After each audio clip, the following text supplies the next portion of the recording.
Descobri onde fica o inferno e hoje eu trago essa notícia quentinha para você. Olá, sejam todos muito bem-vindos. Meu nome é Ever Donato, sou terapeuta holístico em Santa Catarina e eu utilizo esse espaço para trazer as vivências na área holística, contribuir de alguma forma com o todo, para ver se a gente engrandece cada vez mais o mundo com boas experiências. Hoje eu quero contar para você a história de um rapaz que ele é lá do norte do Brasil,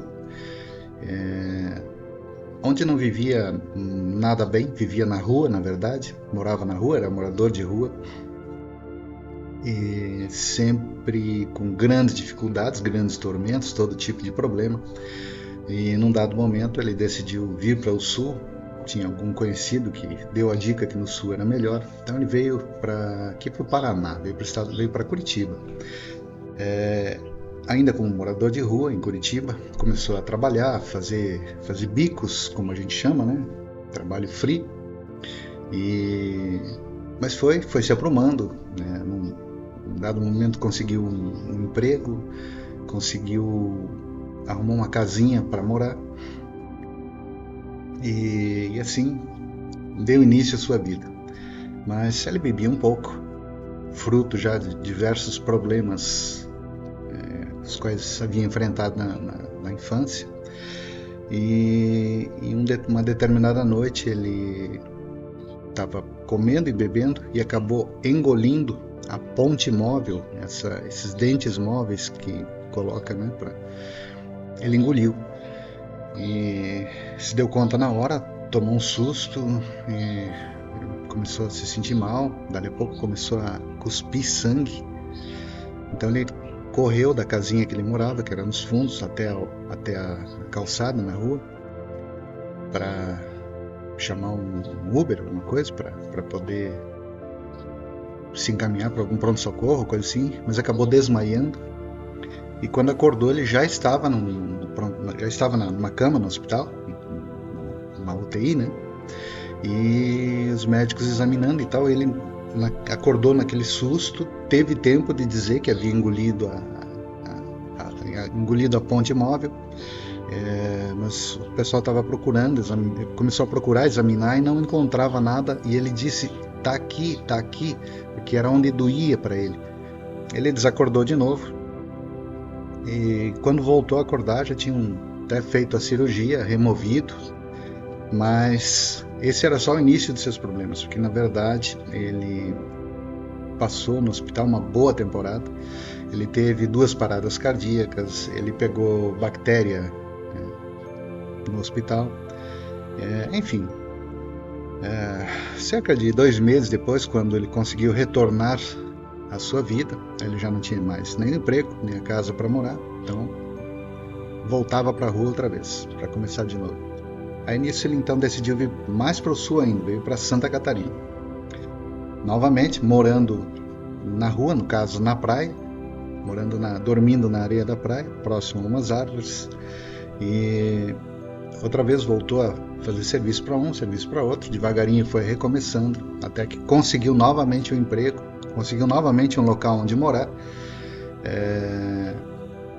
e logo em seguida veio a pandemia. Novamente, aquele restaurante que ele trabalhava fechou, então novamente perdeu o emprego, novamente perdeu a casa onde morar, voltou outra vez para a rua. Começou tudo de novo. Lá começava a sua saga outra vez. Então, novamente ele começou a fazer empregos, começou a fazer trabalhos freela, até que novamente conseguiu um emprego e novamente conseguiu uma casinha num bairro distante para alugar. Então eu conversava com ele para entender que a gente hoje sabe que somos nós que criamos a nossa realidade. Então, de onde vem isso? Perguntei sobre a infância dele. Então ele me contou que a sua mãe, ela era casada, mas ela tinha alguns romances fora, e ele era fruto de um desses romances. Então, durante toda a gestação, a mãe absolutamente praguejava aquele bebê que viria a nascer, que era ele, porque era um caso complicadíssimo para ela. Ele nasceu e foi praguejado tanto pela mãe quanto pelos irmãos o tempo todo. E quando ele tinha uma idade muito pequena ainda, cerca de 6, 7, 8 anos, a mãe continuava saindo fazer suas festas, seus programas, e tinha que levar ele porque era bebê, era pequeno, então ela levava junto, e para que ela pudesse ficar mais tranquila, então ela pegava um copinho de cachaça pura e dava para ele tomar, fazia ele dar uma bicada, como a gente diz. Diz que ele fazia assim, não conseguia bater os dedinhos porque era muito forte, e num instantinho ele estava dormindo, e aí a mãe podia fazer as festas que queria. Nessas condições ele cresceu. Então você observa, não estamos aqui para julgar a mãe, tá? Nem coisa alguma, né? Mas para tentar entender de onde vem tanta dificuldade na vida de uma pessoa. Quais eram os arquivos que ele tinha dentro dele? Os arquivos de culpa, porque ele, afinal de contas, nasceu de uma gravidez indesejada, de um romance avulso.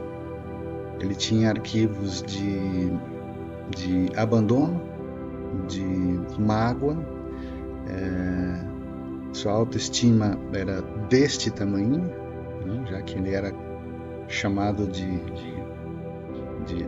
tudo quanto era nome possível, né, pois era absolutamente indesejado.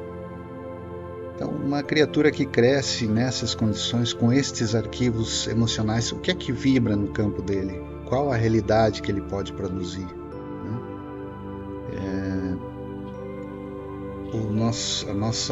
O budismo ele nos traz um ensinamento que é muito importante, que diz que o inferno ele está dentro de nós. Não exatamente pelas coisas que nos chegam, mas pela maneira como nós lidamos com isso. Chegou esse rapaz todas as coisas negativas possíveis na vida dele. Ele hoje não tem família, vive sozinho, ele não é querido pelos seus, ele não tem ninguém com quem conviver. E ainda assim, esse rapaz, ele não é usuário de drogas. Ele, embora viva na rua, hoje já não mais, né? Recentemente já encontrou uma casa para morar. Mas embora a maior parte do tempo ele viva na rua, ele não era uma pessoa que se fazia de coitadinho e pedia ajuda para um e socorro para outro, não fazia isso. E até mesmo o ato de beber, que foi o que ele aprendeu com 6 ou 7 anos de idade, ele poderia ser um alcoólatra, um viciado em álcool, mas ainda assim ele não é. Ele bebe, eventualmente, quando não trabalha, quando está sozinho, quando está em descanso, mas ele não fez de sua vida uma tragédia. Ele não transformou o inferno que se apresentou na sua realidade dentro dele, né, em uma difícil forma de vida, em um tormento contínuo. Não. Ele apenas, embora não tendo uma consciência maior de transformar todos esses arquivos nocivos que se fazem no seu campo, ele ainda assim foi capaz de levar uma vida razoável, ainda que tenha sido difícil, ainda que tenha sido complexa. Morar na rua é uma experiência árdua. Viveu certamente muitos momentos de chuva, de frio, mas tudo isso ele não transformou a vida dele, né, num dependente, num problema social, um problema a ele mesmo, na verdade, né? Ele conviveu da melhor maneira possível com o conhecimento que ele tinha, com os sentimentos que ele tinha, soube administrar muito bem isso daí, né? Então isso nos mostra, né, o quanto é importante a gente ter essa consciência, sobretudo cada um de nós. Primeira coisa é sairmos do julgamento, né? Não julgar nem aquela mãe, nem aquela família que lidou com isso, nem mesmo ele. Às vezes a gente encontra um morador de rua, encontra alguém na droga, encontra alguém no álcool. Então, a primeira coisa é a gente não entrar, não ter nenhum ponto fixo sobre isso, né? Um ponto de vista fixo, não ter nenhum julgamento, mas estarmos dispostos a ouvir, a receber de tudo e de todos e compreender, né, que todas as nossas dores, então a realidade dele foi ele quem criou, ainda que de forma inconsciente, né? Mas todas as nossas dores, esses arquivos nocivos que a gente cria, a gente só tem duas alternativas: ou a gente sofre com eles, né? Ou a gente busca a nossa reforma, o nosso ajuste, né? E se transforma para que a gente mude a realidade. Nem mesmo a morte física nos liberta dos arquivos nocivos relacionados às nossas emoções. A morte nos liberta dos arquivos da vida, da experiência da vida, das pessoas que nos acompanham, daquilo que estamos vivendo, mas tudo que eu levo de bagagem no meu ser relacionado às minhas emoções, às minhas memórias, à minha energia, à minha mentalidade, tudo aquilo em que eu estou apegado, tudo aquilo que me faz o que eu sou, isso eu levo comigo em qualquer situação, seja nesta encarnação, seja num plano após a morte física, né? Então, o quanto é importante que a gente trabalhe todos os nossos sentimentos, que a gente compreenda, né? Quanto de cada um de nós que aqui estamos, eu, você que está aí, quanta bagagem a gente está trazendo lá da nossa infância para a nossa vida atual, né? Se você hoje pudesse dar um telefonema para a criança que foi você, o que é que você diria? Então, nós temos que começar por aí, porque transformando aquelas memórias, né, a partir da expansão de consciência, ressignificando cada sentimento, transformando tudo aquilo que veio, como nesse rapaz, no caso desse rapaz, em relação à sua mãe, seus irmãos, ele pode sim produzir uma realidade mais favorável, mais agradável, mais iluminada. Do contrário, é muito fácil acabar caindo em caminhos que são mais difíceis de se reerguer, né? São os caminhos da corrupção, o caminho da violência, o caminho das drogas, né?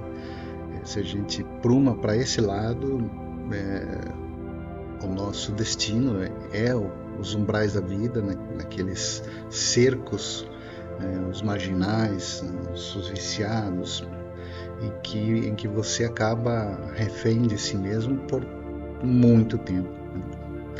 Então, que caminhamos no sentido da nossa libertação, independente dos arquivos que nos compõem, mas que a gente saiba transformar, ressignificar cada um deles e expandir o nosso viver de uma forma agradável, de uma forma amorosa.